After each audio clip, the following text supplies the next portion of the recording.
What is my display settings here? Okay. Need a hyper.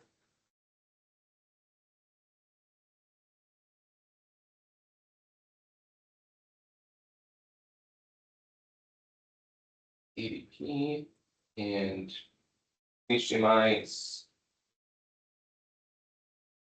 Right. I wonder if I can, mirror. And then this is all right. whoops. Cool. I just love this stuff. Cool, it works. Yes. We like to see it. Okay. Well, I'm going to need some form of, what do they call that thing? Drawing app? Yeah. There should be a drawing app. I was gonna say there's a whiteboard, but you probably need something better than that. Draw.io, maybe? I think I have. What's that? Cool. Do we have Naomi's phone? Let's look. Not in contact information. It's there. It Oh, is it's not. Then I do not. You don't have it from the sign up info? Ooh, that's better.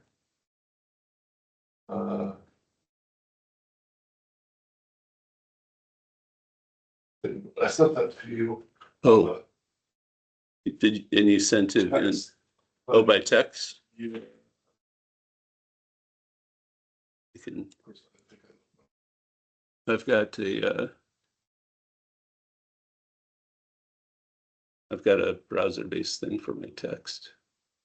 Might be text. So we got squares, diamonds, and circles. Circles are the most important. Everything else doesn't matter. Oh, are you sharing? No, Okay. it's up on the TV though.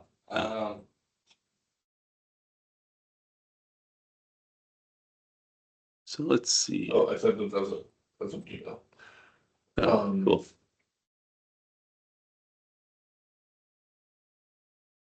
This out. I've been getting so many texts telling me what to do for the New York City mayoral election. Okay. You're not even in New York I City. know, but yeah, check this out. Whoops, wrong. That's not Teams. What I miss? Nothing. We're trying to fix stuff. Where is the meeting link? Where is the meeting link supposed to live here? That should be in resources. Good signature, okay. Yeah, resources has gotten busy. I wonder if we should clear it out and start over. It is under channels. There are a lot of- You know what sorry. resources should really be is a GitHub gist or a wiki page. Yeah, a lot of Zulip could probably, a lot of our Zulip stuff could be moved to GitHub. Because then you could edit it instead of. There's a lot of channels that I haven't seen, haven't been using. I don't know, I didn't know that. Is So, this an all year round thing or is this like a seasonal? all year round. Yes and no. What? Summer events. Yeah. Yeah, it's pretty much all year round. Yeah. Although the summer, we basically focus on special topics rather than cyber defense specifically. So Yeah, I do not have a phone. Who would Where is- call Naomi's dad? I have a phone. I'll let you go ahead. So it's 319 Until I can get my keypad out here. Where the heck did the meeting?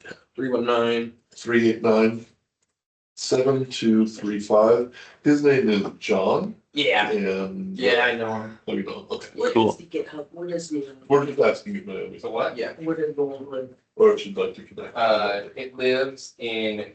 I got immediately hung up. And it's the meeting link. Hey, John, this is Isaac from the Cyber Defense Club. We were just wondering to see if you guys were gonna be able to make it today. We are meeting in person and not virtually this week. Just wanted to see if you're gonna be able to make it. If so, please. go ahead and Chad's let at us the know. door. Thank you. Bye-bye. Hey, Chad. Snail. Yeah, Dan's on his way. Everyone's phone number I should get. Isaac, can I get your phone number? Your mom got mine and Dan's, but there's a contacts channel Yeah, in you- Zulip.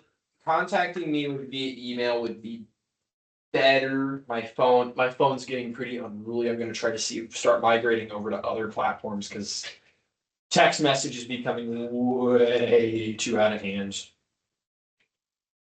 I think you just don't have it now. No, I do. It's just it gets to a point where you can only deal with so many scam attempts. Well, And okay, so- we'll get so many more scam emails. I Like, can filter them. I can use MailSieve and I can filter them out. And can't you just block the numbers, or do they keep on coming? they'll just use VoIP and they'll just then I can't stop them because I can't use MailSieve on my phone. There's also an aspect of like I like my communications to be encrypted. And Yeah. I can use PGP encryption with email, but I can't use PGP on my phone. One, you have to give me those specs. On here? Yeah. Also, have I you used- ever used an Arduino? yes. I Some have of- two of them yeah. at my house that I have. Hook up that ripper, Ryzen that, 77840 HS 16 core at 5.14 gigahertz, rocking an AMD Radeon RX 7700 For a laptop? discrete. That's Yep. insane. This thing kind of had an insane price, but at the same time, it's also like, this is my favorite hack trick I like to do. Hey, oh, that's I'd fidget with that. Yeah, I Yeah. fidget with it too. But I like how it's repairable. I like how like everything about this laptop's open source. Yo, the man. hey, Of course I can't. Now it's a party. Of course I can't screen share. I'm using a Firefox browser. oh, I thought you were up there. Oh, you can't share your content? Do you have access to the chest at that spot portal, Dan? Yeah, and also that can be that platform has both. Oh. And. Good morning, Hanson. How are your trip, It was good. Yeah. As you can see, I went to San Francisco, established 1975.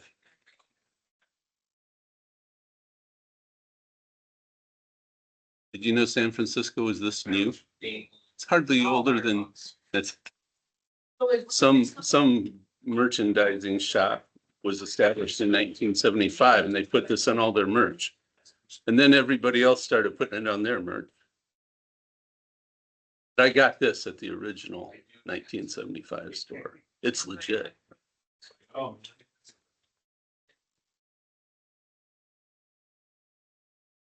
If you get confused, I got this. This is correct.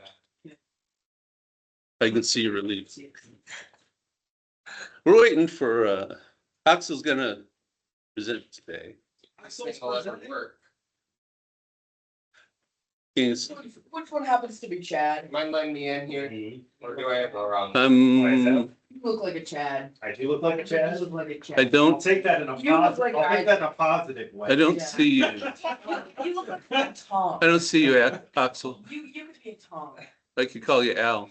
What does it mean to be a Chad?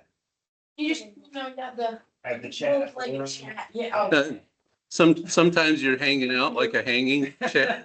You probably got a lot of jokes that year. What's Tom and Dan, basically the same thing. That's a Chad? That's, yeah, that's a gimme Chad. That's a kick a Chad? Yeah. Let's see the pic. Should get someone. I Isaac, spend What's too your much time around middle schoolers to not know this. Isaac, let's see the Yes. pic. Huh? I want to see the picture. That's good. Looks a little bit like me. I thought it was a It picture. actually does. I'm gonna be honest with you. I thought it was a picture of you. I don't think my muscles are quite that, defined. Can somebody swap with Axel or? Axel, Do you have a phone number? Yeah, I've almost got it here. oh, you are in here. Okay. Is Oh, that? because you're using, what is this, Brave? Woo! Yes, it is. Yeah, because with Brave it works. Firefox I'm doesn't getting play phone, that. So it's, Oh, nice. yeah, Because everybody's, it's fingerprint Okay. control there. Oh, what is this? Yeah. We're- I don't got my. so Axel's gonna present on, Window. RDP for Windows, Need to- right? know the Yeah, are we Wi-Fi? using, what are we using there though? For sure. He's- Teams? You may Yeah. target your entire. He's gonna get to Teams. I think we Share should that. switch to, so you got, Should be working. you must have a paid, Something. Subscription. yeah, Am I sharing? yeah. I am? Isn't this you? I can't can't see your screen. I'm gonna try, Here. Like, hold up. oh, apprentice of sketchnoting. Is it showing, yeah, that on the Yeah. meeting? It's showing- Yeah, I see it too. Cool. That means it's working. That- I could so- not tell you that from my Yeah, here. right. Well, you see a red, does it put the red line around the outside? No, it doesn't. Okay. It just completely freaked out on the big screen and doesn't work on my screen, so. All right, so let me start recording this. Or did I already? Hey, I already did. I was on the ball. So, Cyber Defense Club, Cedar Rapids Area Homeschool, IT Club, Cyber Defense. What's the long? Yeah. Yeah, So overseen by it just rolls off. The 3 of the 4 benevolent dictators in attendance. Actually, that sounds like 4 dictators are in attendance and one of them is slacking, but we're here. Axel's going to talk about remote desktop magically. I would if this thing is not working. Okay. Or the other room. Okay, what's the free drawing app? I don't know what to do here. Photoshop. But you can use the draw.io website. A lot of people at work use that and love it. Oh, yeah, I use that. Yeah, okay.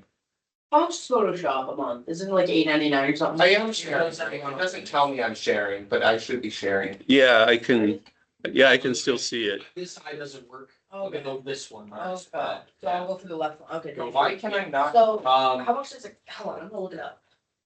what are you, It's not a matter of cost, it's a matter of me and Oxley use Linux and we can't use the Adobe's.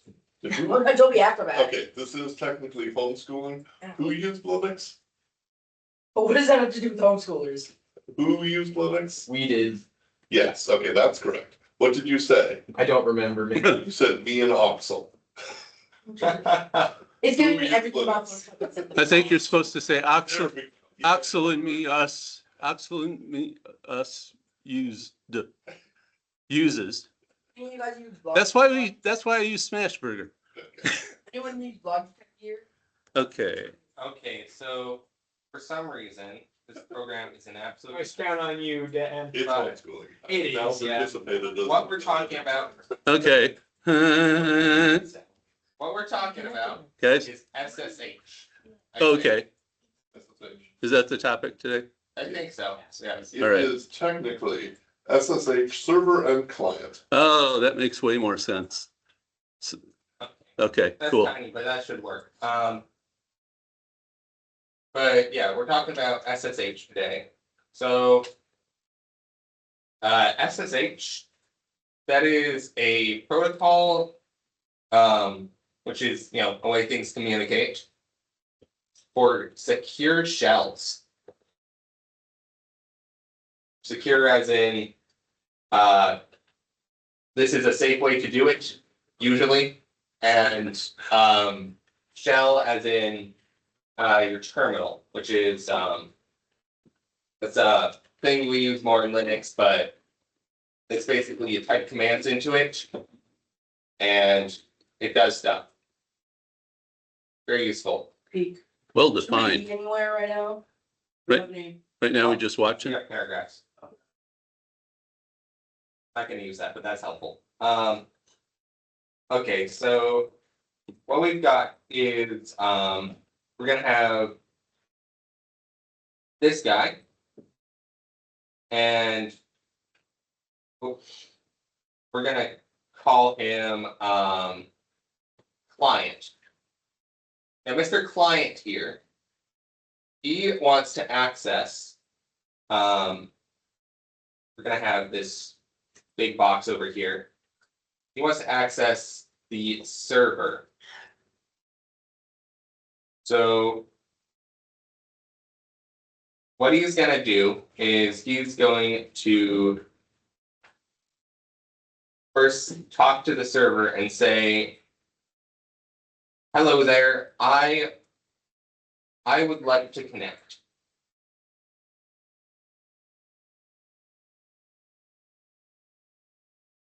Right?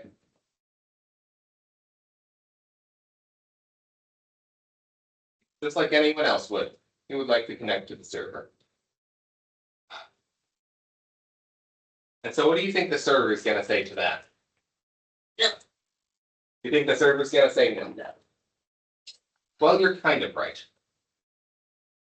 What the server is gonna say back is,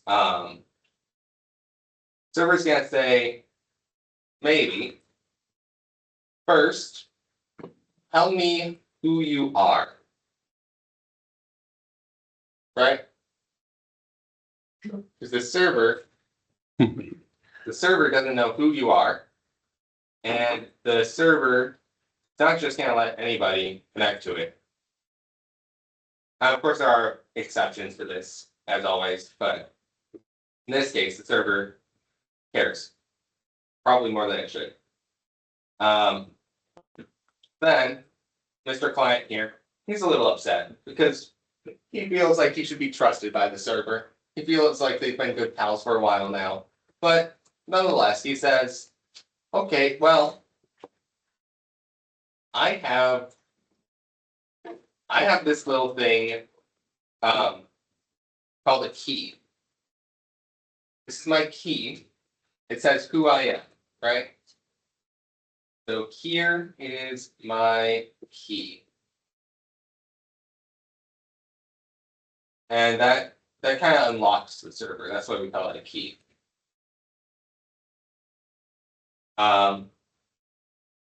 And so with that, the server's gonna say, okay, that's a very nice key. I like that key. But what I really need from you is a password.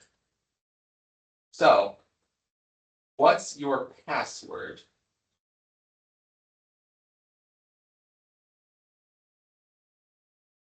And client's getting a little upset here because all he really wants is to connect to the server. He doesn't want any of this nonsense, but nonetheless, he's gonna keep trying. So what he says is, these arrows are annoying.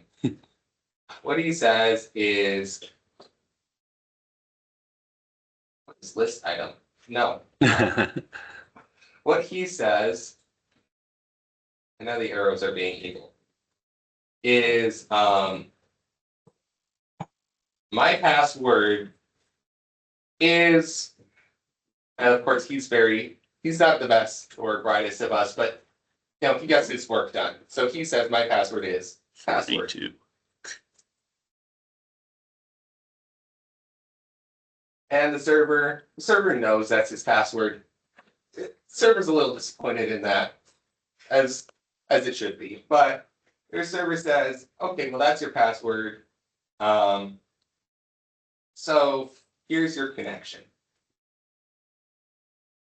And of course the arrows are being evil again, but here's your connection. And now they're going to be connected. And so now,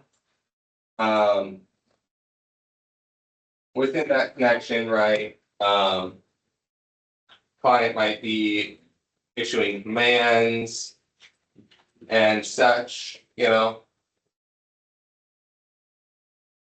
as it would.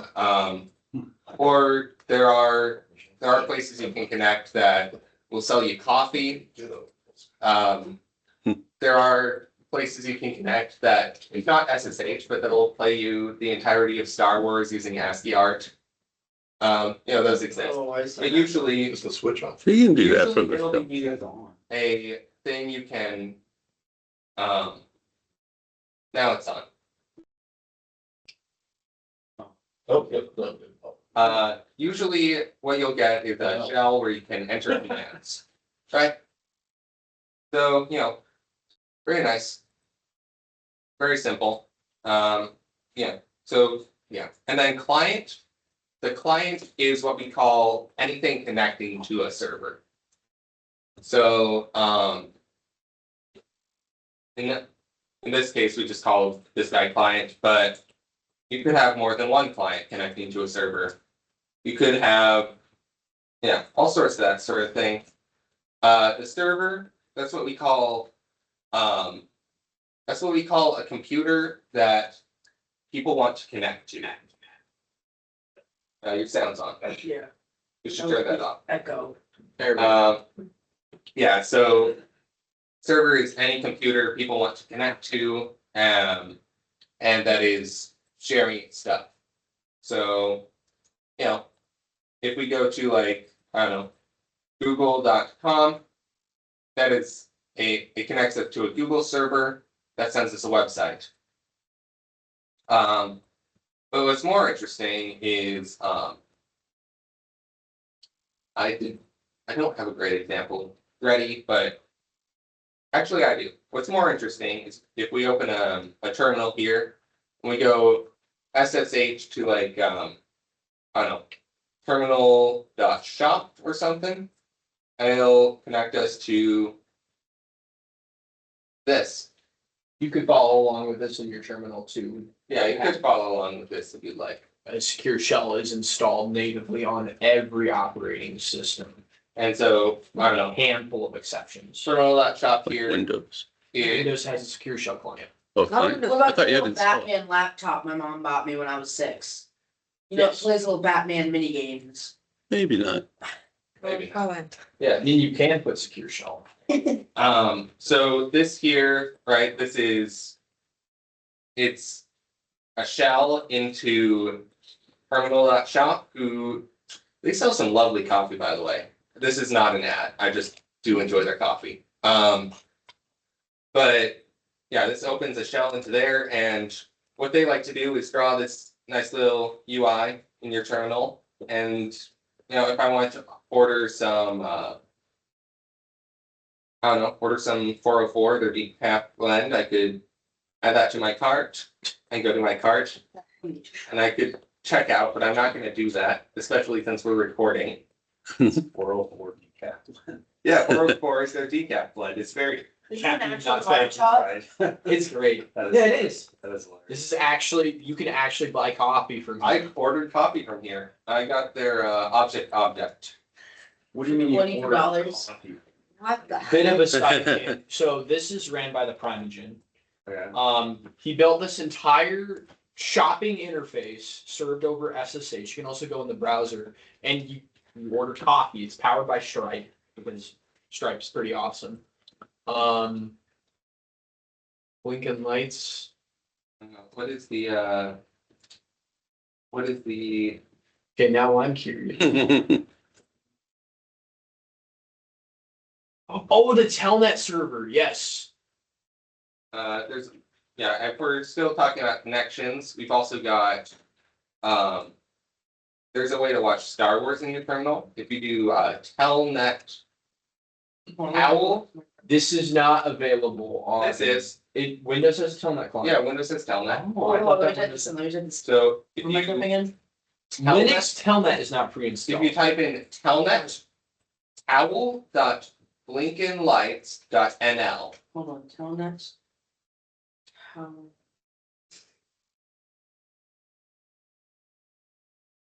Oof. I can just imagine like 30-bit, you were the chosen one. owl, You- not powwow.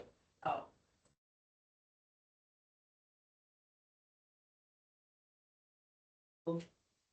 Dot.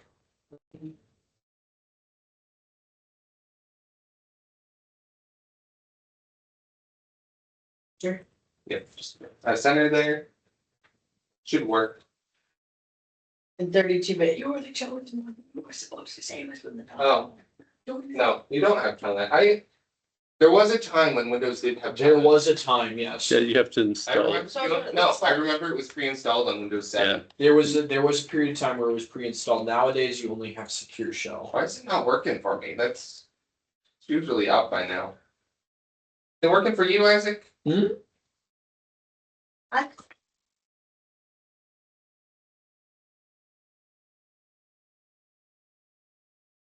I don't have Telnet.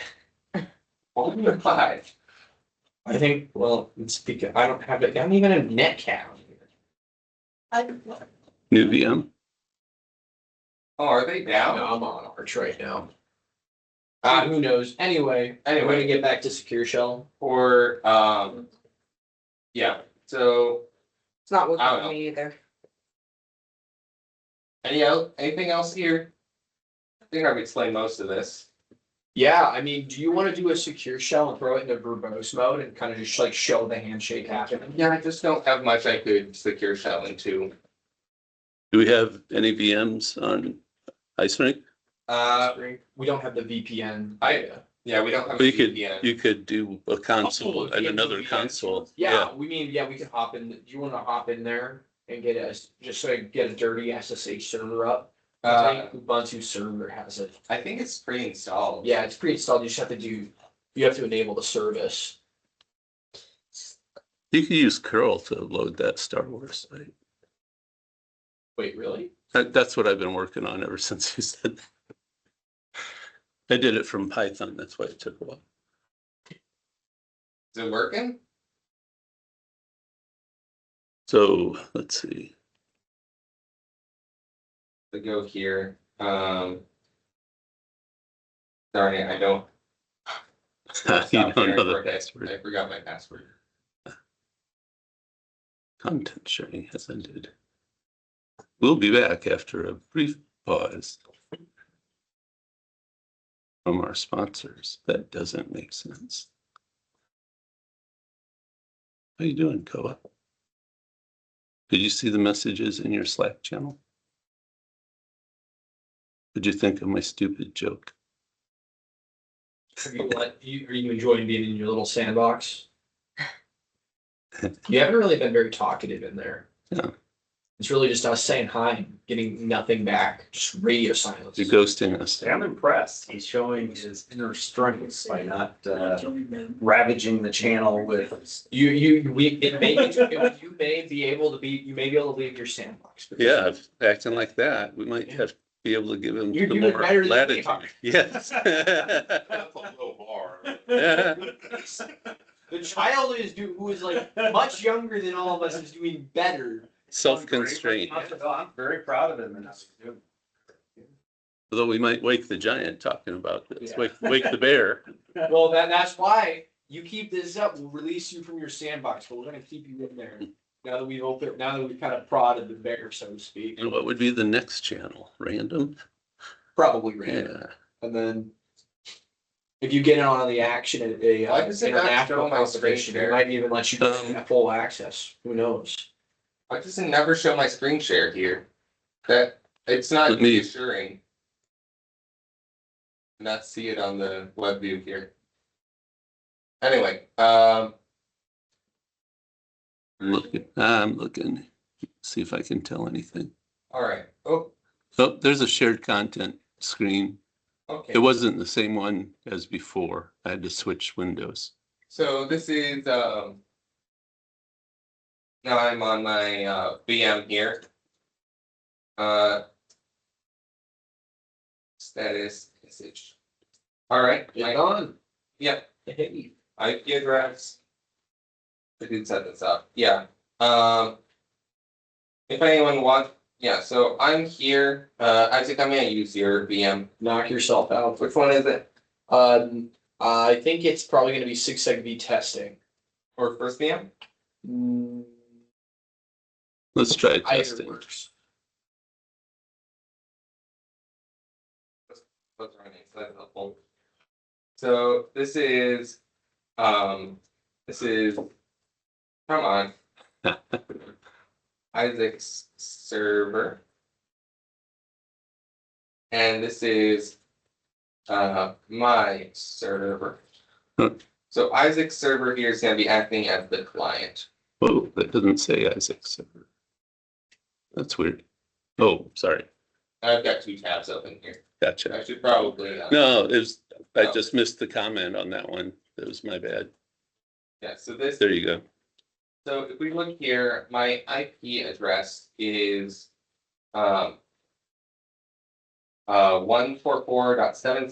144.76.90.220. Do you want to So highlight that for the, I can't. oh, okay. That Uh, makes sense. That might be it. That's okay. You guys all see it? Like, you see Yeah. it? Yeah, okay. That's,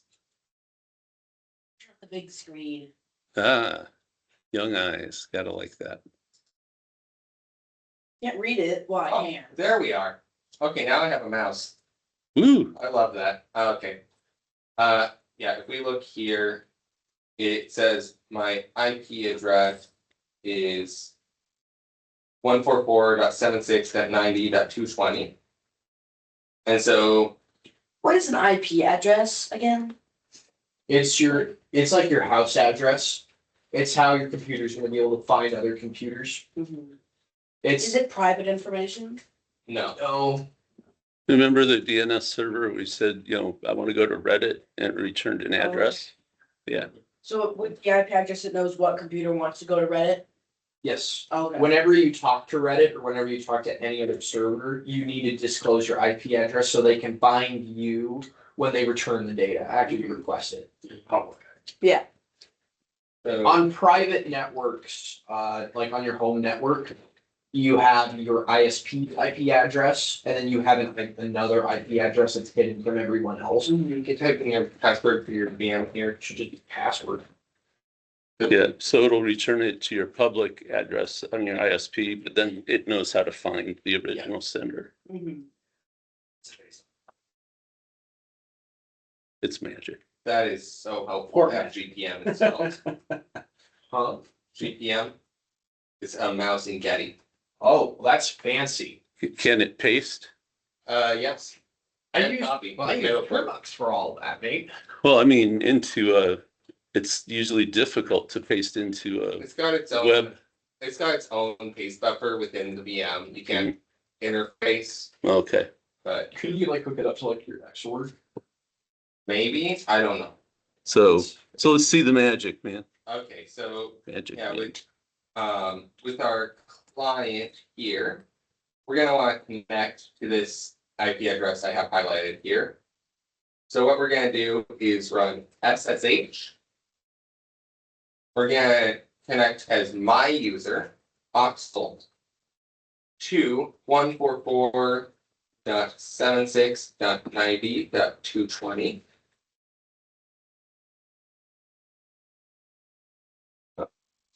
Something on the screen there. All right.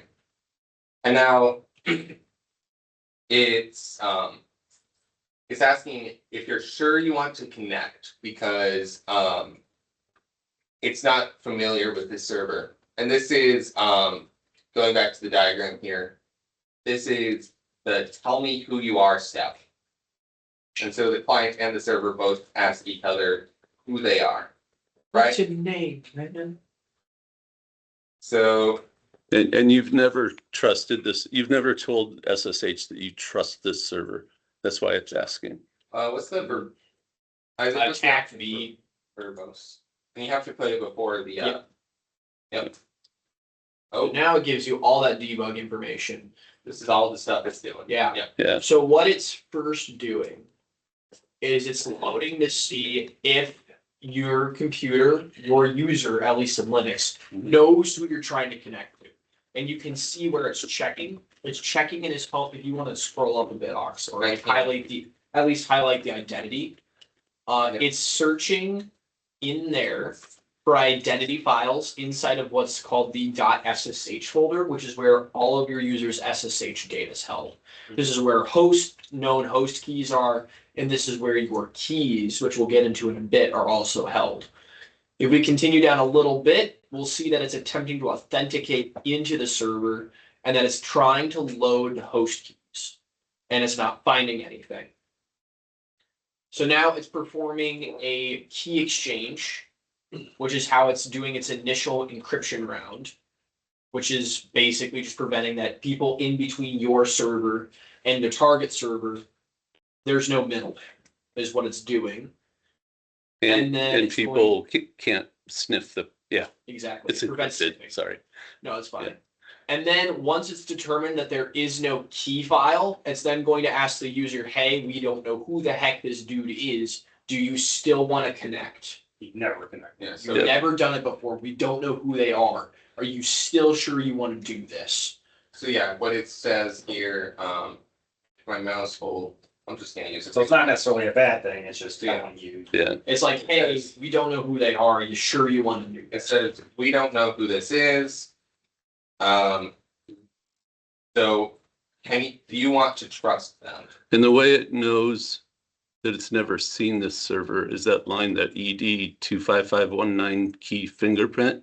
Because if you've approved this server before, it will have that IP address mapped to that screwy fingerprint, that SHA-256, blah, blah, blah. That's some math it does on the way that the other server tries to represent itself. And so if you connect to it again, it'll already have done this math and it'll say, okay, I've seen this IP with that key before. And so we're good. We can show that file. Yeah, after it exists. Yeah, we can go through the next key Yeah. exchange. Or on the other hand, if it has connected to a server by this name before, Mhm. and it gets a different fingerprint, Right. it'll tell you, hey, this is suspicious because this is a different server. It's worse than that. It will just straight up prevent you from connecting because it's suspecting a man in the middle attack. Yeah. While you're being And we can demo that. After we have the file, we can go in and change the IP address that's associated with the Yeah, key. just corrupt the key file. Yeah. But for right now, we Yes. do want to connect, and we do trust this server. Or I wouldn't trust the server, it's my server, but nonetheless. Yeah, don't trust me, by the way. Don't trust me. Zero trust. I never have. Good. Type in yes. So we type in yes, and oh, that's a lot. So yeah, So it added. Take too long or? It's then going to send. So now it's sending the payload. yeah. Oh, you waited too long. It Yeah. the key fit the It closed the pipe. yeah. So you just got to just try again. Okay, let's try again. Okay, so now that it's verified that your key is in fact valid, so now it's going to ask the server what cryptographic routines are authorized to be used. Long story short, there's been many years of cryptographic routines that we've been developing. There's very fancy math functions. As time has gone on, we've found vulnerabilities in algorithms. There's weaknesses and there's strengths in every different encryption scheme. And as time has progressed, we've developed new ones. But for compatibility reasons, servers tend to keep older encryption algorithms so that older clients can still work with them and vice versa. So that's what, if you look at that CEX input extension info, that's that exchange there. The server is telling it what cryptographic routines it's authorized to use. And there's a lot of them. Oh, gosh, there's a lot. Yes, there are a lot of routines, and that's only the ones that the server is supporting. There are ones that probably There are doesn't support for security reasons or because it doesn't know about them. Yes. You know, like at work, our network administrators just say, use these 10. Mhm. Ignore the other. You can run in PowerShell, it'll list all of them, and it's a very long list. You can even, we might be able, no, we won't demo it, but that's kind of the idea is a lot of encryption algorithms that can be used. Better type that password before we break the pipe. Yeah. If we really wanted, we could have just one of them. We could tell the server to do that, but we're gonna type in the password.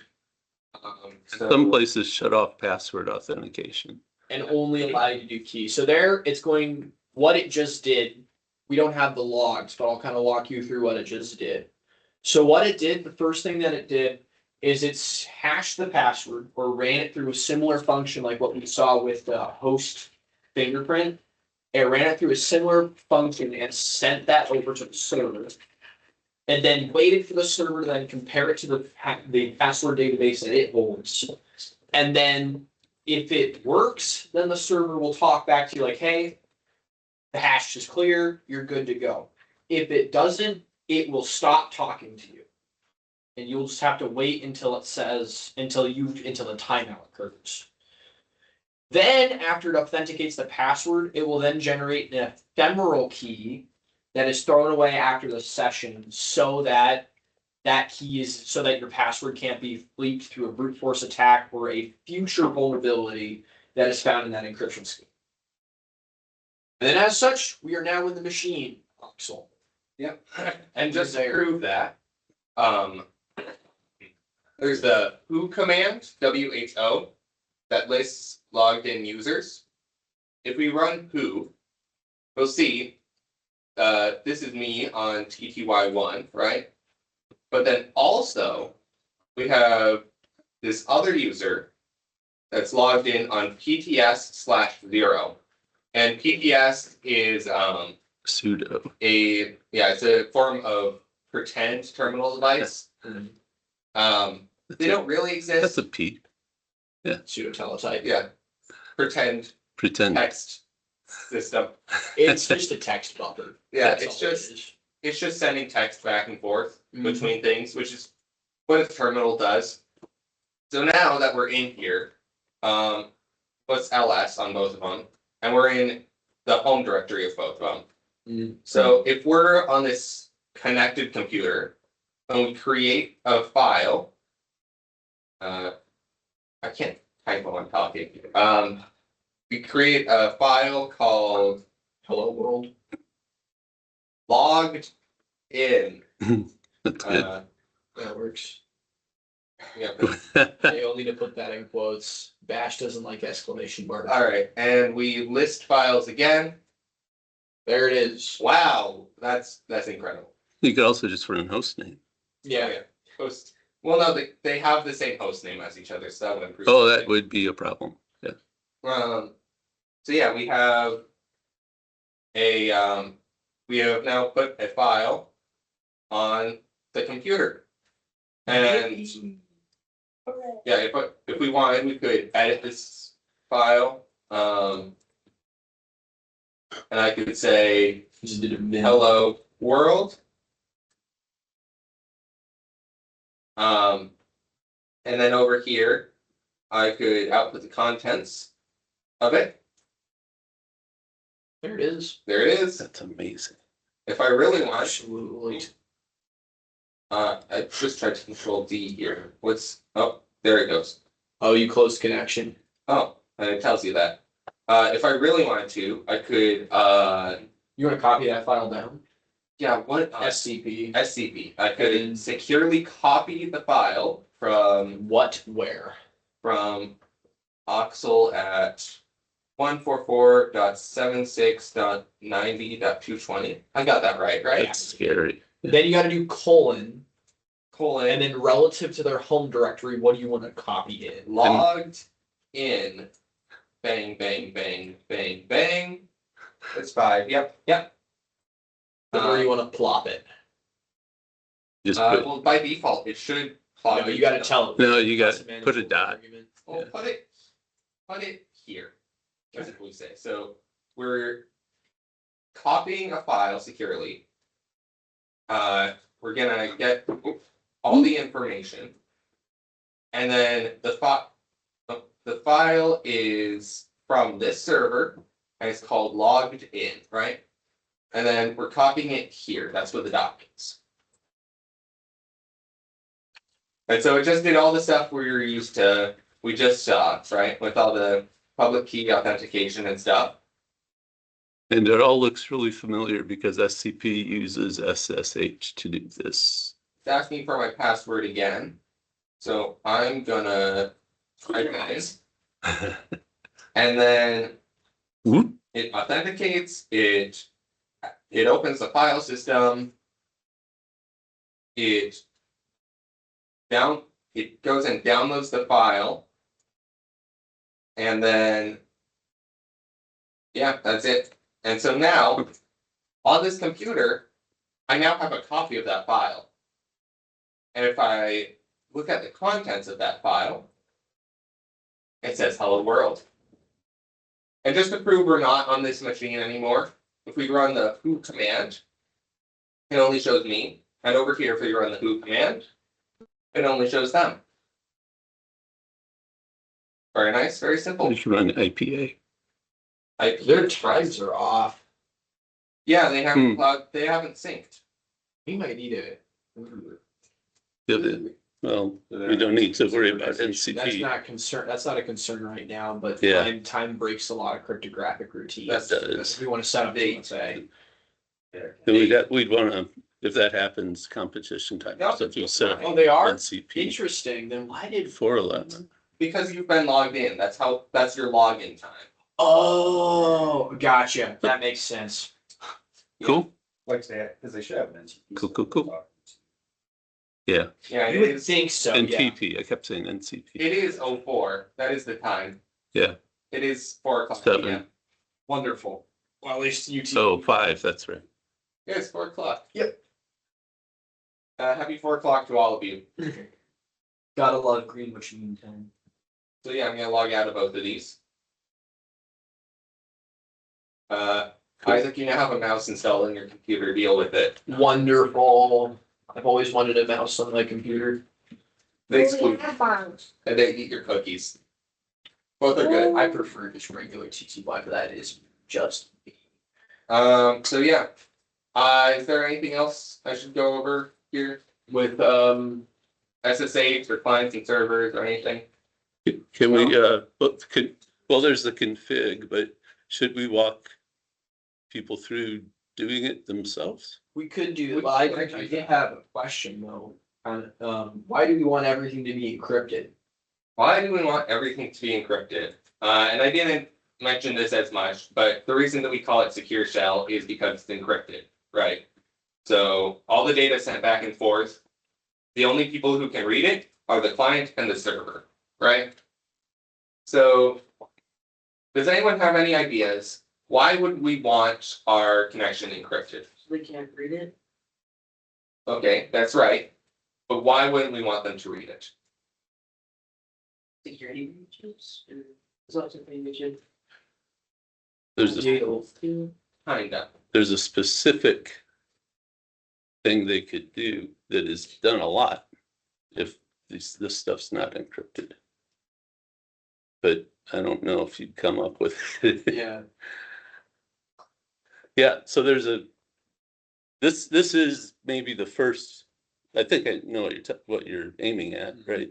And this is the first like real world hack that's not like social engineering or something that we've probably talked about, although I don't know what you talked about the last couple of weeks, so. No, I think this is the Yeah. first one. Yeah. Other than the disk issue. Oh, like non-encrypted disks or, doesn't matter. I don't think we touched on encryption.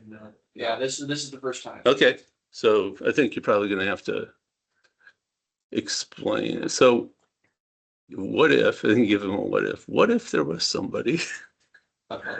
who was in the data center and they were able to, and they had a device that, you know, if they were able to listen on the switch, they could put another cable into the switch.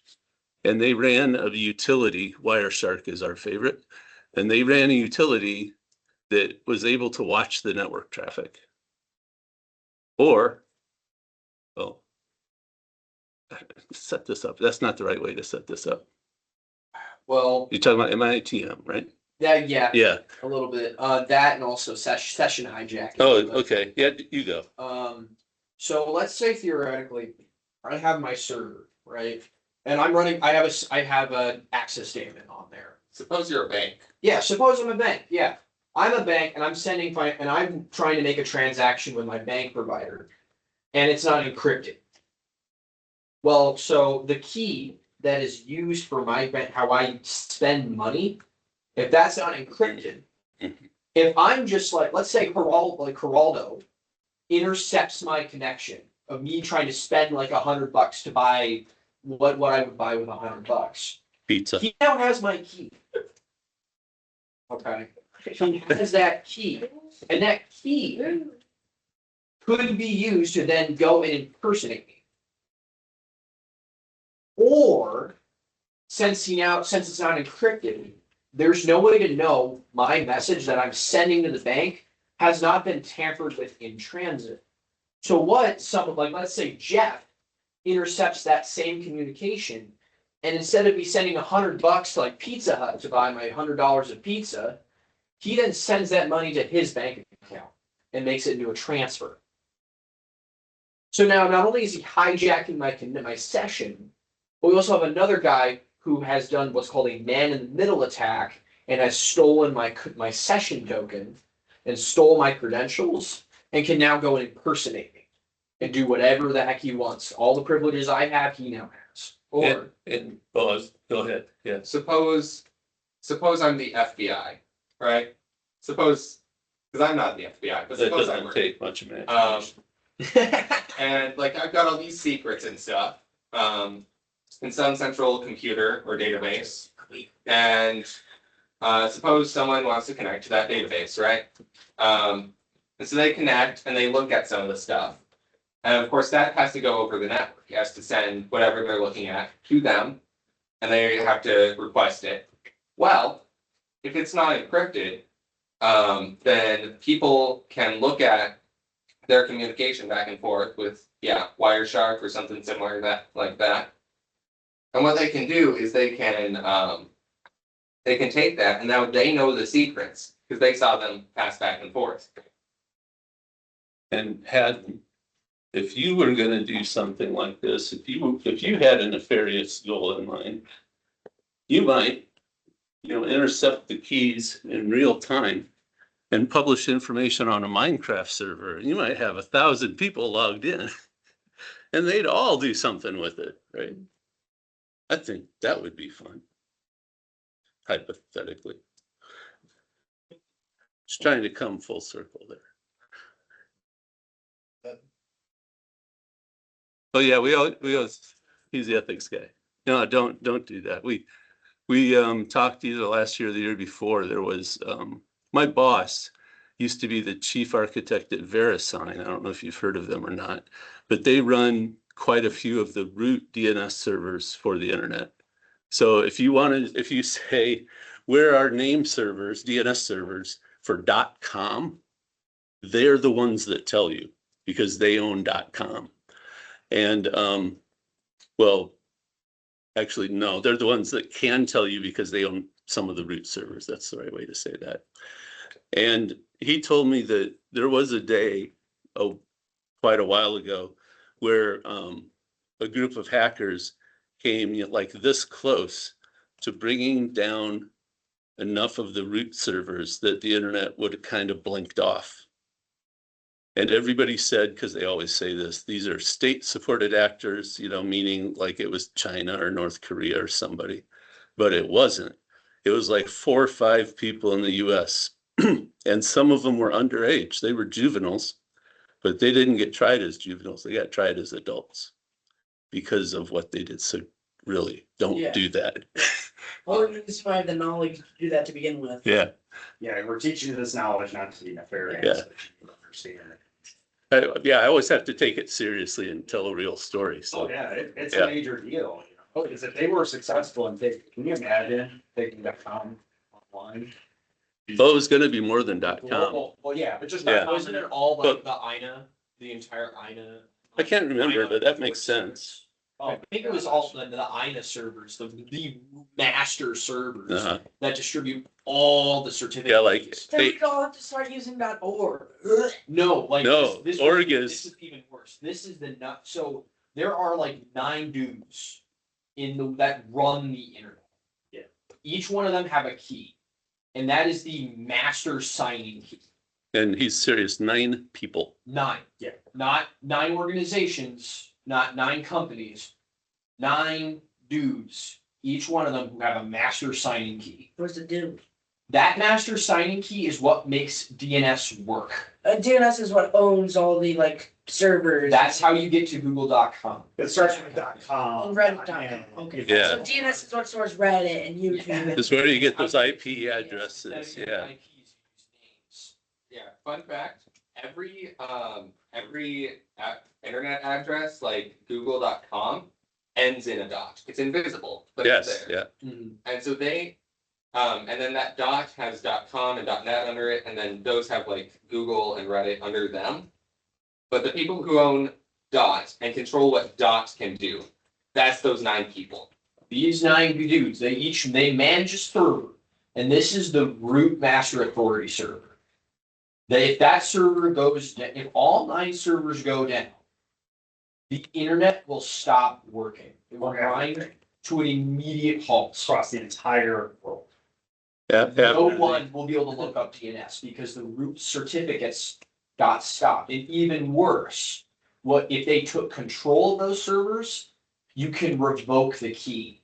Oh, gosh. You revoke the key and the internet will be irreparably broken and will require What does the rebuild. key do again? The key, so we're gonna get a little more, this is more advanced cryptography.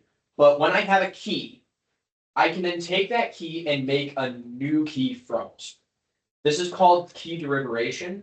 I said that word wrong. Excuse my French. Derivation. Derivation. And that key is a child key. And they're mathematically linked to each other.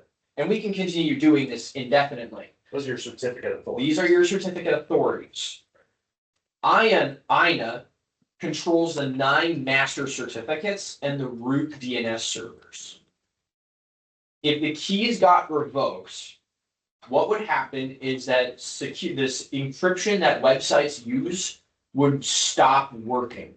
Because if the root certificate gets revoked, the certificate that governs every other certificate, if that gets revoked, according to the protocol definition, every other key that key is derived from is now revoked.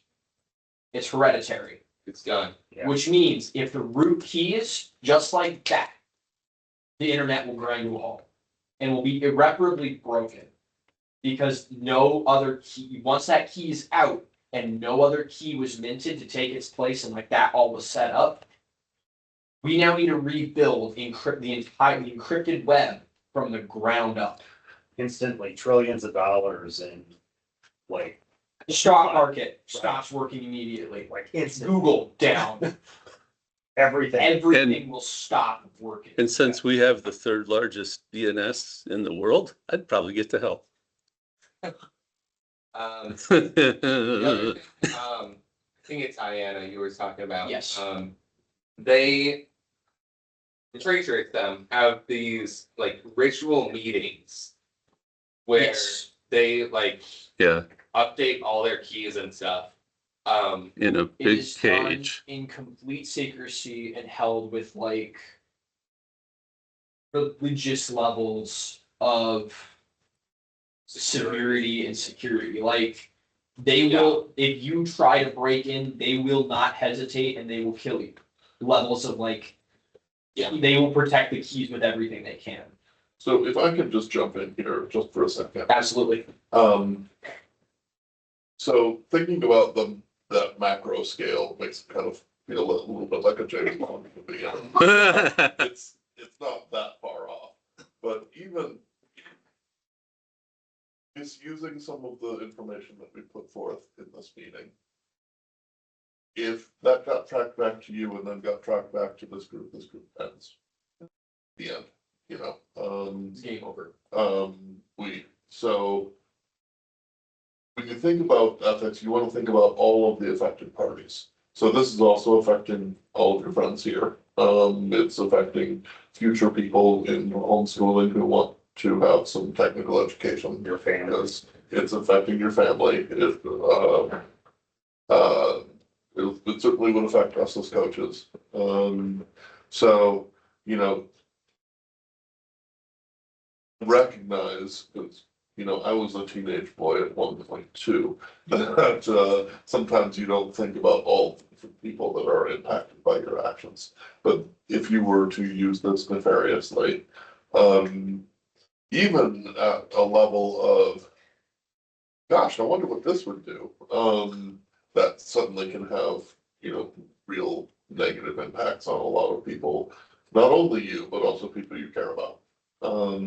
So the best we can do is say, we'll be thinking about all the various groups that would be impacted. So it's not even something that we like to joke about in terms of, you know, going rogue or whatever you want to say it as. Okay. So, since those 9 dudes own .com, since they own it, if they all just quit their job right now with the whole internet crash, If they quit their job, well, so they can't, because they say they can't.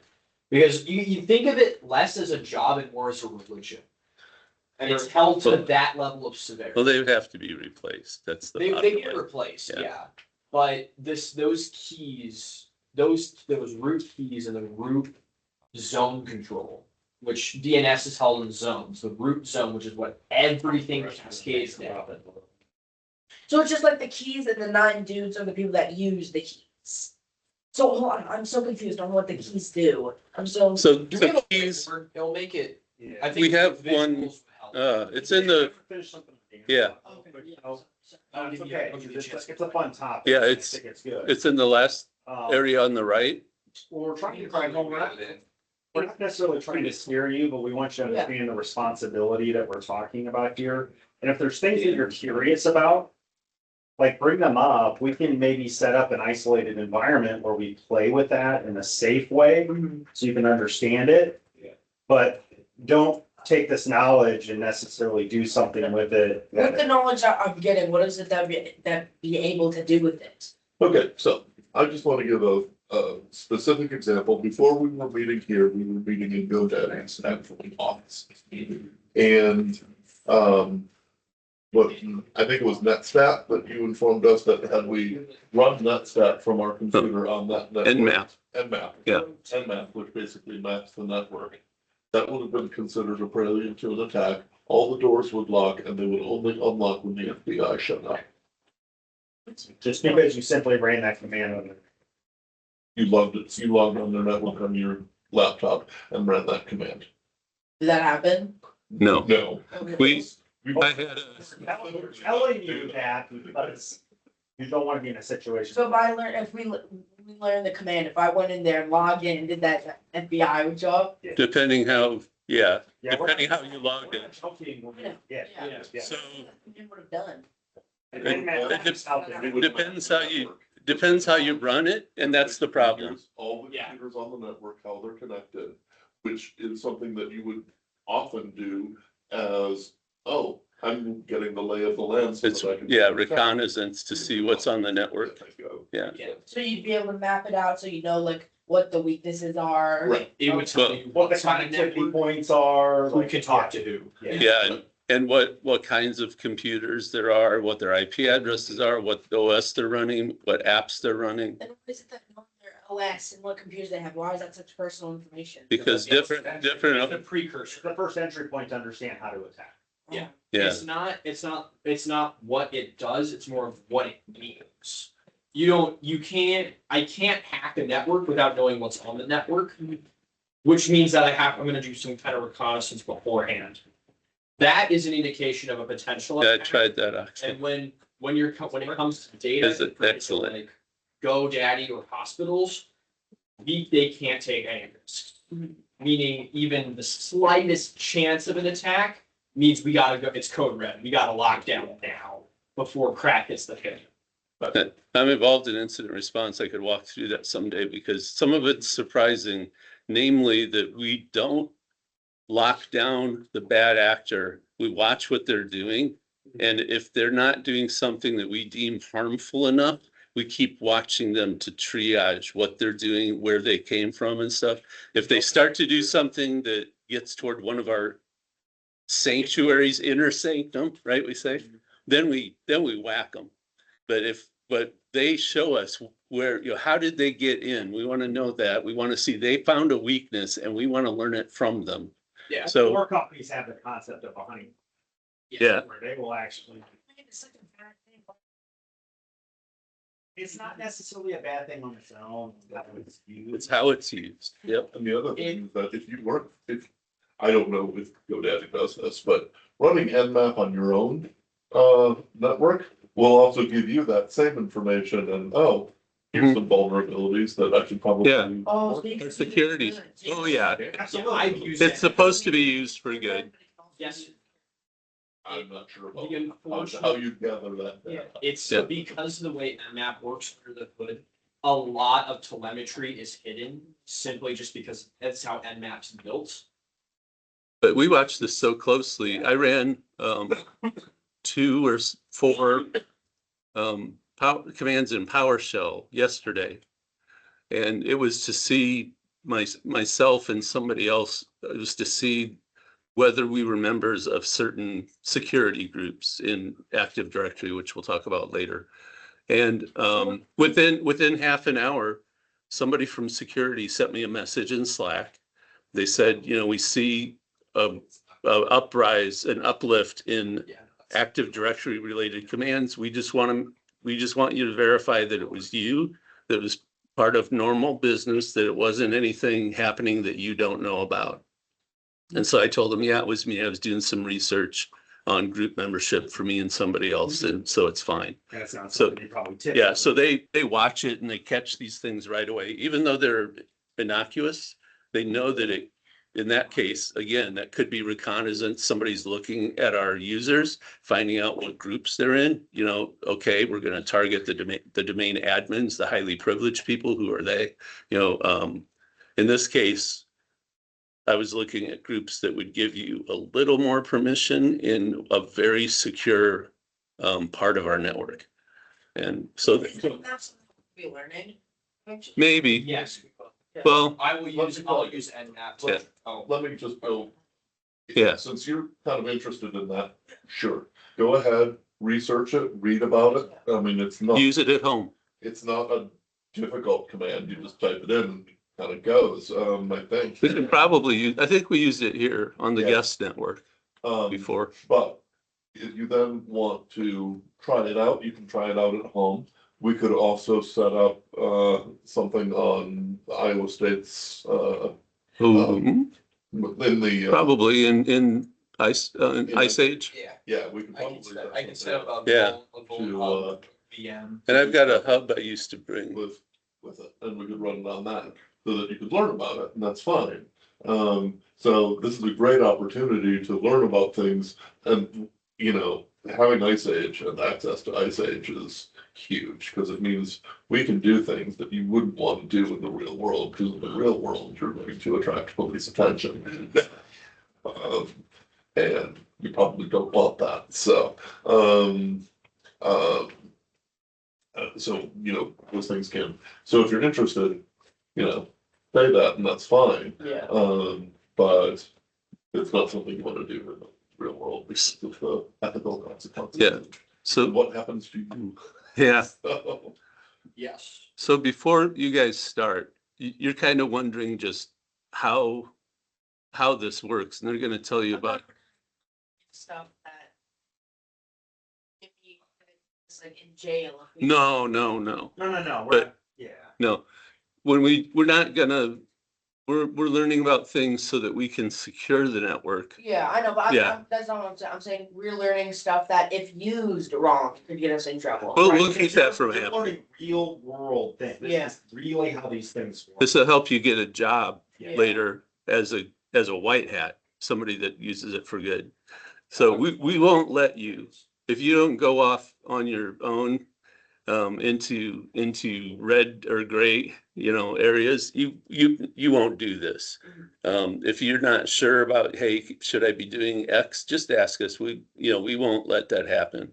The only times anybody's gotten in trouble is when they sort of went off and did something that they knew they shouldn't from our discussions, and they did it anyway.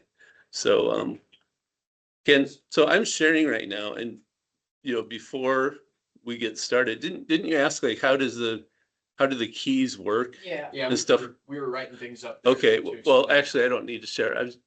I was gonna, because I want you guys to get going, but the keys enable you, and certificates actually in particular, because DNS uses certs and he's talking about keys, but there's some similarities. So, kind of, I actually changed my mind. Okay. I stopped my share. But everything we're talking about, and keys or certificates, just think of it as fancy math. It's just math. You put something in one end and something comes out the other end. And we can get more specific. In fact, some years we've done something called the Diffie-Hellman protocol, which was the first thing that kind of allowed all of this to happen. But the idea is if you use a certificate to quote unquote sign a document, and signing it is a bunch of math, okay? Then if it gets to the recipient, you've signed it with your private key. You did math with the document and your private key. When it gets to the recipient, they have your public key that anybody can have. They can use your public key and the document and the signature that your math produced, and they can prove to themselves that nobody changed the document. Okay, so that's one thing. You can use it. Yeah, you can, so yeah, verification, I can't remember all the words.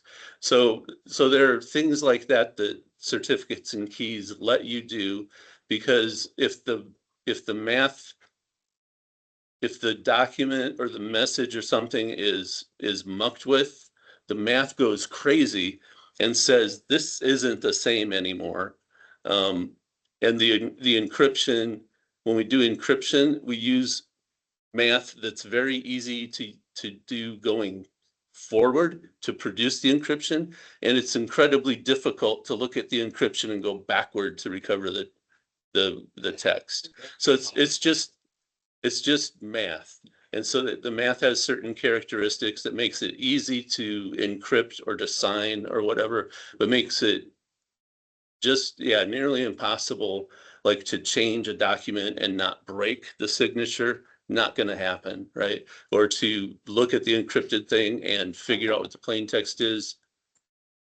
There we'll say nearly impossible, because I know a guy in the NSA, but so that's kind of just, what they do, if that makes sense. I don't know if that helps, but yeah, we'll look more at it, but they're going to show you kind of how this works at a high level.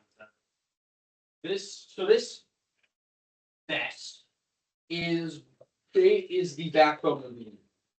This whole thing is how the internet at its core functionality, which is really just DNS with the domain name system. So we'll use drive.google.com as an example of a domain. So there's always an invisible dot at the beginning of every one. There's always that dot. That doesn't mean much to you as an end user, but to the domain system, it means everything. You notice he said beginning, that's we read this backwards. We read from right to left. So you gotta think like Japanese manga. There you go. So then, use that mindset here. We have our first, this is the top level domain, which is this here. That's com. This is the top level domain. We'll abbreviate there because I don't have a lot of space. Then you have the host name, which is the actual zone, and then you have a subdomain. So it kind of cascades down. We have the INA root servers. This is the root zone. This encompasses everything. Everything is managed by this boy right here. And when we were talking about that cyber attack, this is what those kids were attacking, was the INA root zone. And they almost shut it down. So we can kind of cast down and see what all would have broken. Because .com depends on it, well, it would stop working on the attack. Which means the Google root zone will stop working. Which means all the subdomains will stop working. And to be clear, it means everything under com, not just Google. Not just Google, like reddit.com, done. So you can't view your favorite memes on your favorite subreddit. It's gone. Even if under Google, Google Drive, Gmail, Google Docs. It will all stop working. Yeah. It will cascade down and break. Which is why these 9 people can break. If they all agreed, they could shut down the internet. Which is why we're And since they own it, would they get in trouble? And since they own it, would they get in trouble? Well, they would, but there's nothing we can do about it. No, Because they're the only ones with the keys. safeguards, the same very aggressive security that is used when they change their keys, they would have to defeat to get in to break their keys. Yes, because each one, you can kind of think of this as like a massive Mexican standoff where every single one of them has a gun pointed at the other person. Because as long as one person still has an INA root server running, the internet will chug along like nothing ever happened. It's like launching the nuclear code. It's like Yes. Yeah. nuclear. You But have to- I mean, they can't even get into the cage. They can't, all those defensive mechanisms that protect the ceremony also protect the. There would have to be a Yeah. lot of breakdown in security structure. for You're that. talking Ocean's 11. Sounding way possible, like, okay, guys, what are we gonna learn? No, we're just- I'm not gonna- No, this is stuff you need to know. This is stuff we want you to know. Almost. No, Not skilled, but yeah. yeah, So they did it's- this they were smart. So what we will teach you Well, not is what how they to did. triage I don't know what they the did. system for Yeah. what are called backdoors or intentional malicious software put into the server to disclose secrets. We'll teach you that. We'll teach you mitigation strategies. Actually attacking systems is beyond the scope of what we do. Yeah. Maybe over the summer, we'll kind of dive into like thinking like a hacker. But at least for now, we will not be covering what it would take to perform a denial of service attack and shut down the INA root server. Yeah, what this is about, we're doing cyber defense. We're trying to protect this. We're This learning very- we're learning how to Yeah. protect against hackers, not how to be hackers. So what But it's a they, double-edged sword. You kind Exactly. of have to get in the mind. You of have the to, you hacker. need to think to know how their tools work and Yeah. such, but you don't have to learn how to use their tools, so that's not what we teach. so what the keys do is they keep the IN root running. They are the access codes. You can take the example of the nuclear launch You got code this, you're explaining. is the best way to do it. That is where we kind of get into SSL certification system. So like was briefly mentioned, and we kind of briefly mentioned it, this is managed by ICANN, another internet organization, and they run certificate authorities. GoDaddy is subject to ICANN, Google is subject to ICANN, DigiCert is subject to ICANN, and Let's Encrypt is subject to ICANN. What is ICANN? ICANN is the certificate authority, if that makes any amount of sense. If these guys are certificate authorities, think of ICANN as the one who administrates everything. What are the certificates? The certificates, Internet Corporation for a Saying names and numbers, such a boring name. it is, well, if you It look at doesn't what help INA at all. stands for, it's the best acronym for the internet is the IETF. Yeah, Or the Internet Engineering Task Force. That is the most, if you got a job there, that is like the most gangster title that you can have. and I'm part of the Internet Engineering Task Force. Gangster name. IANA is But I Internet digress. Assigned Numbers Authority. The names of these things don't help. They, So- the only one, this is the most gangster name there. You have to know a lot more before the names actually help. And Yeah. we have people on IETF and ICANN. I don't think we bother with IANA. And these certificates here, what they're used for is making sure you're securely connected to usually a website. Let's rotate it. We'll do Yeah. an example. So- Can we rotate? I can answer the, We cover. yeah, I can answer the question about what ICANN does. Yes. So While we- ICANN, While we rotate it. I don't think you and- can take it off. You just gotta. Did you pull it out and? hey, Padden? Oh, you have a pin. So what ICANN does, among the most visible thing that ICANN does, is they don't manage like GoDaddy and Google directly. What they do is they specify exactly what the people who run a top level domain like .com, .net, .org, exactly how those domains have to be run and the rules about how they have to be sold so that there isn't an unfair advantage for anybody that sells them. So like GoDaddy, we have a registry as well as a registrar, and we sell, for example, .tv, which is nice because it looks like television. It actually belongs to the island of Tuvalu. This is a bad example because it's not a ICANN domain. But so let's just say .com. VeriSign doesn't get to make too many decisions about how they run the .com registry. They just have to have a very strong infrastructure for it because of its how busy it is.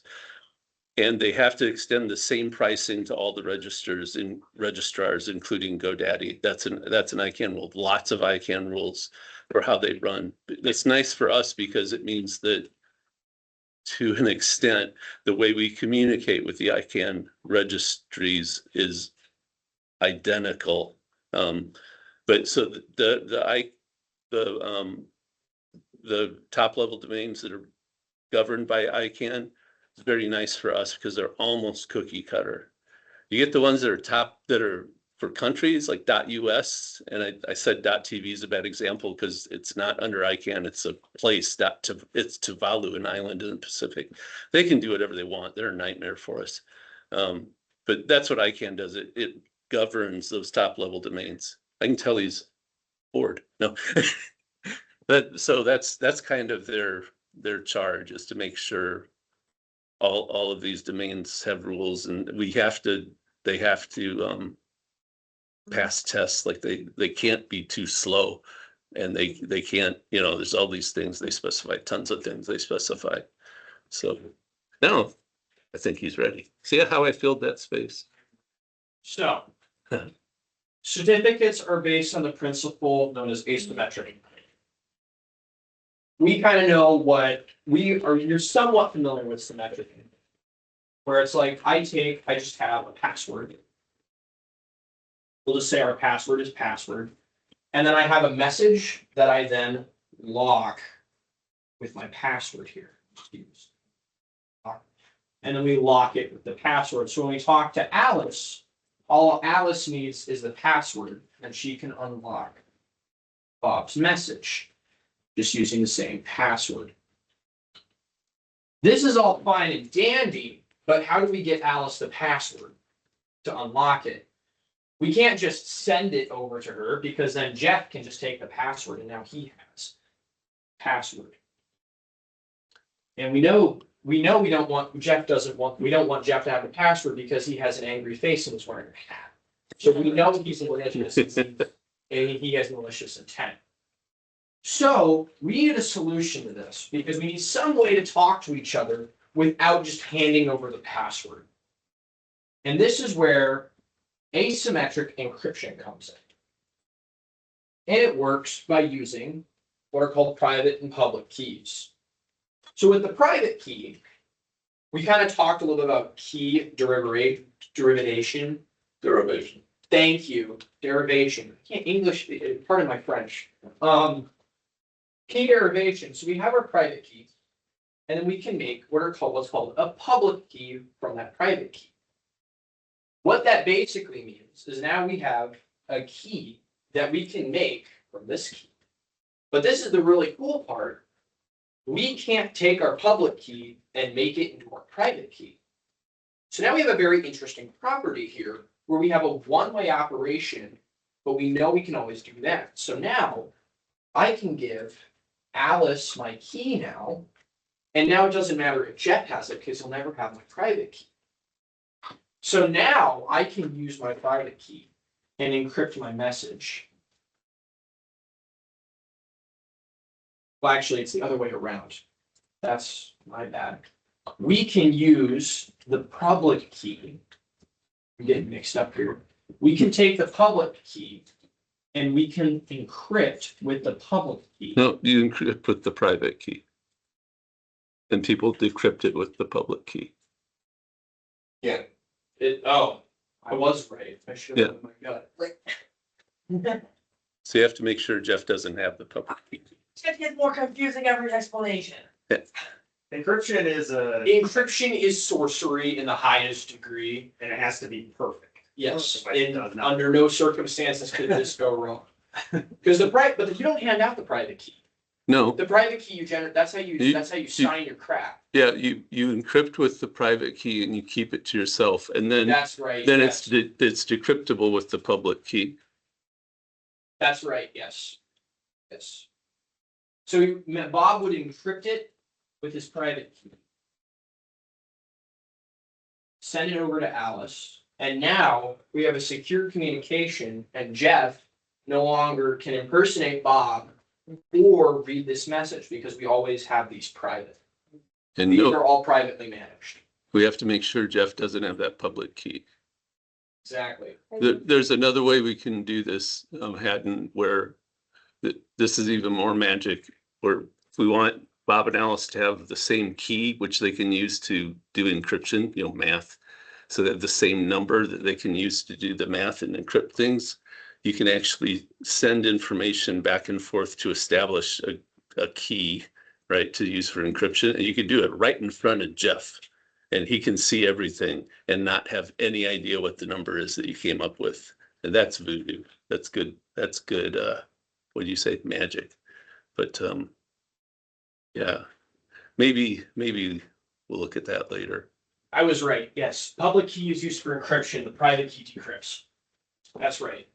Well, you That's what I thought. you can do it You can either do way, You can do it either way. but you're not going to give her your private key. You never give your private key. That's how you use to decrypt the message. If Public key encrypts. if private she's key sending to encrypts. you, Yes, but if you want to send to her, then you get her public key and then you encrypt with that. That's the way you do it. You each have a set of keys. right? But if you're sending to, If you're sending a message to her, then you It's- request her public key and encrypt. with it's that. symmetric though. So like at work, I can encrypt something with my private key. I don't need their public key. I can give it to them. And if they have my public key, they can open it. So it's actually symmetric.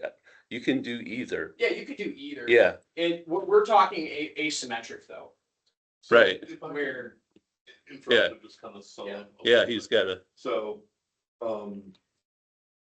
we told you at the beginning, it's usually a 2-year process. yeah. And somewhere within this 2-year process, we will have a full day on Diffie Hellman, which is how this kind of usually all works with, right? Usually, okay. yeah. Um, Oh, at the beginning, it's some version of Diffie-Hellman. Which will hopefully make sense to you at that point. At this point, I think it's enough to know that there is sorcery that happens. And that they magically exchange information through math that somebody in the middle can't understand. Just understanding the high level concepts. So you've got the high level concept that there are these keys and that they are transferred in a way that is impossible to discover, even if you see all the information. And then through that, they can use that to encrypt. Okay. Okay. Before we get too, I mean, it is 11:53.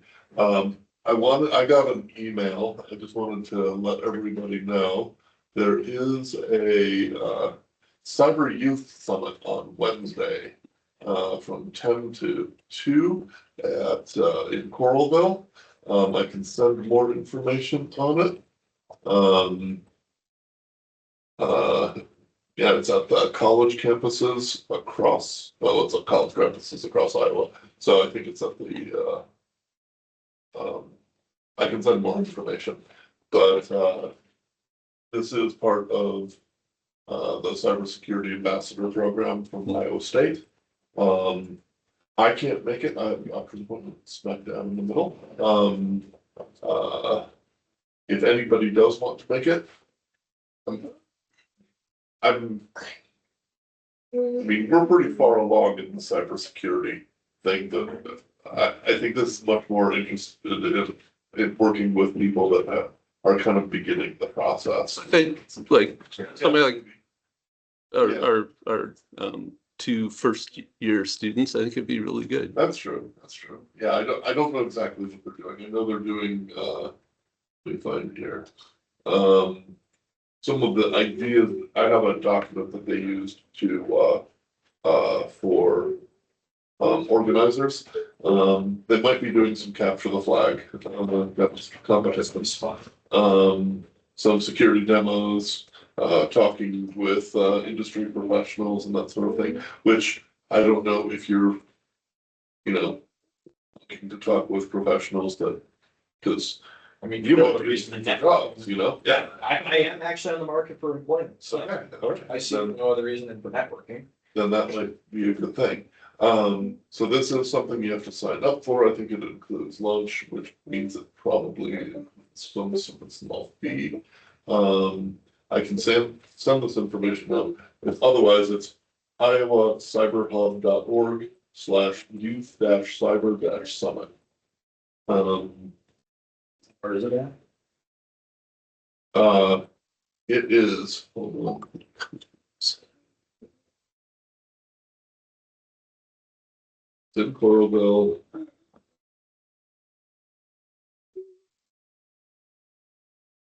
Depending on when it is, I'd be happy to, So it's 10 o'clock to 2 o'clock. 20 minutes. Yeah, it's at the Alumni Center. Oh, so this Wednesday, gotcha. Yeah. Iowa State University Alumni Center. I can put information on Zulip if you're interested. I don't know when you have to register by. But if there are any parents that want to go, as I say, I can't go, otherwise I would. You could sign yourself up as a teacher and, you know, then put everybody under you, which may be cheaper. I don't know. But I found out about this yesterday from somebody at Marion that was going to go. But yeah, I do nothing about it. Fair enough. And they were asking if anybody from this team was going. So anybody know Connie Weir, W-I-E-R? Doesn't ring a bell. I think she works for us. Communications specialist. So, if you could kind of let me know, I would let Connie know that we've got people going. Right. well, you know, send a link. Yeah, I'll just put this on. You know what, I'm just gonna put this whole thing on, so look. You could just throw it in the chat That'd be great. or general. Oh, my goodness. Yep. People do it. Tired of getting hit by the sleepies. I did assign some homework. You just go through module 4 of this Khan Academy course here that I sent. Should be good. It's free, that It's one. free. Yep. You don't even need an account. It'll tell you to make an account. You don't have to. Yeah. Just, it explains cryptography and the stuff we were kind of going over here. Just so you get a better understanding of it. Yeah, Cool. it's also pretty short. Like you could complete it in an afternoon. Yeah. Watch it at 2x speed if you don't have time. Because you do have time. Usually. And maybe. Because I think it's really just talking about bitwise operations. No, it's like Alice and Bob. Gotcha. Yeesh. It's very basic stuff. Cool. All right, perfect. Perfect. Alrighty. So does anybody have any closing questions on SSH survey plan? With tangent on DNS, SSL certificates and public key encryption. We went over a lot. I've used this a lot using Raspberry Pis, because I'm not typing them. I've got like a tiny little keyboard for the Raspberry Pi. Nice. Not happening.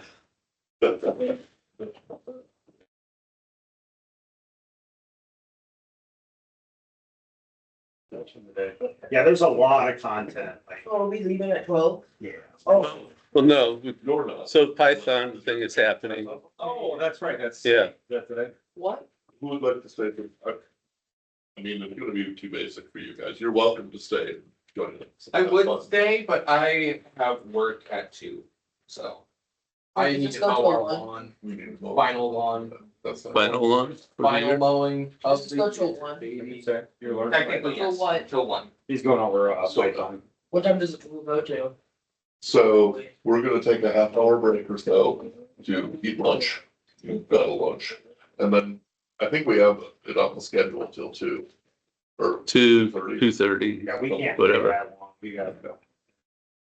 well, you know Python, Yeah, I right? was gonna say, I'll leave it up to Kaiser if he wants to. I can, Yeah, okay. So we're basically a boot camp, help our newer folks. Yeah. Shoot, we're doing boot camps now. Yeah, just one, So we're leaving. just one. Okay, does it guarantee a job at my stay? No, there's no guarantee. Yes, it does. No. if it guarantees. That is a thing, Nothing. unfortunately. Shut down phone. It guarantees they know you become internship. But it guarantees. All right, cool. New now.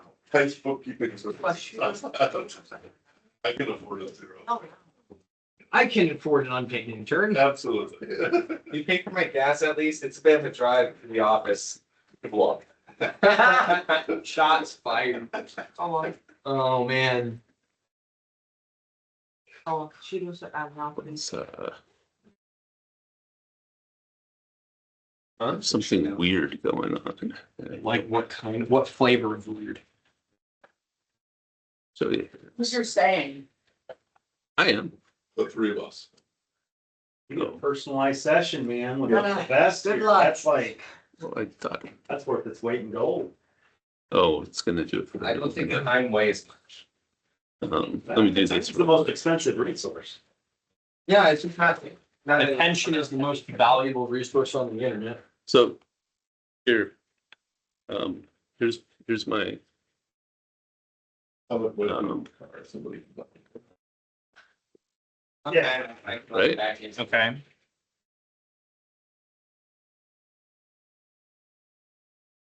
Oh, people, see you around.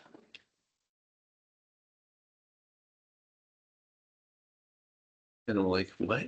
Do you have a Venn by any I'm chance? in there. Oh, you are in a Venn? Yeah, and I'm just like, yeah, it's gotta be, I'm like, is it?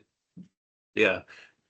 Yes, I think I That should build a look- new Venn. Yeah, you're gonna probably need a new Venn because it looks like it's an underline, it's like, that looks like a Yeah. C error. That's the only thing I can, That doesn't look like, that's an underline. not C found. error. oh, I wonder if it's for that,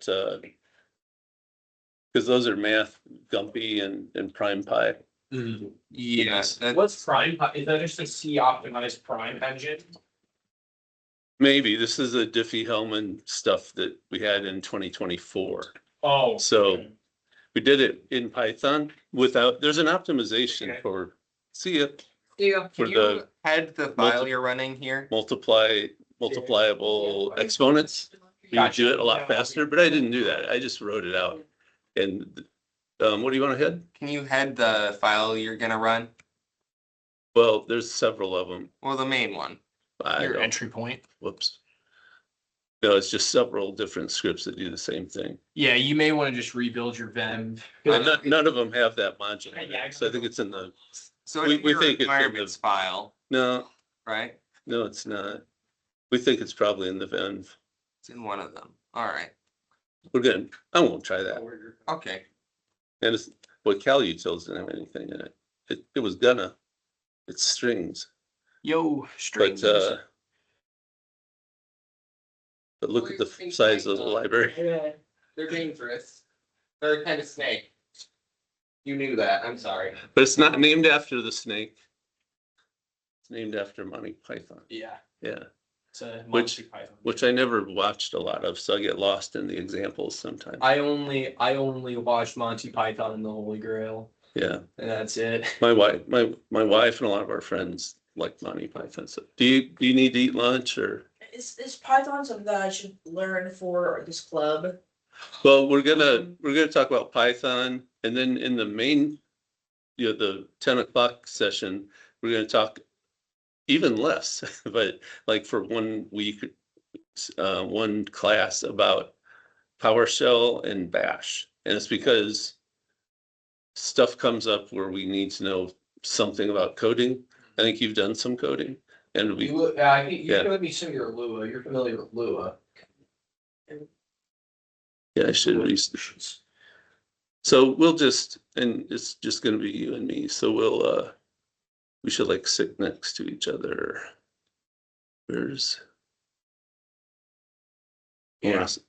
The big thing There with we go. Python is that it's much easier to read than Bash. And PowerShell makes absolutely no sense unless you're familiar with the kind of programmer notation, so to speak. Yeah, I think we're doing PowerShell before Bash. I think, I thought so. I feel like I thought there was the- better because file, it's generally easier to think everything's a file then everything's an object. But the discovery, the reflection or whatever in Python or PowerShell is so good, That's fair. right? Yeah. And the naming convention, the verb noun. Hmm. And Yeah, bash looks like bash. So that was, I think, the thought is it's in the order of decreasing comfort. That's fair. It does, it speaks to PowerShell. Yeah. speaks to- I'm not sure though. And that's what we're doing Python first That because makes sense for eventually it usually feels pretty comfy. So anyway, yeah, do you need to eat you have a bag of something your mom gave you? Yeah. So is learning Python just for like fun? No, we'll I write a lot of our optimizations in Python and Bash. A lot of our automation scripts I build. and I'll do if I do We do a lot of demos, demos in Python. I'll do Python's usually the first grab I'll do, unless we're in Bash, then I'll do Bash almost all the time. And if we're in Windows, I'll type lots of PowerShell. So when I'm presenting, these three languages are really good to have an idea of how to read them. Yeah, the only one I don't use is PowerShell. Yeah, And that's because you're not a Windows guy. Yeah. We try and switch it until one. Or Switch what? I'm sorry.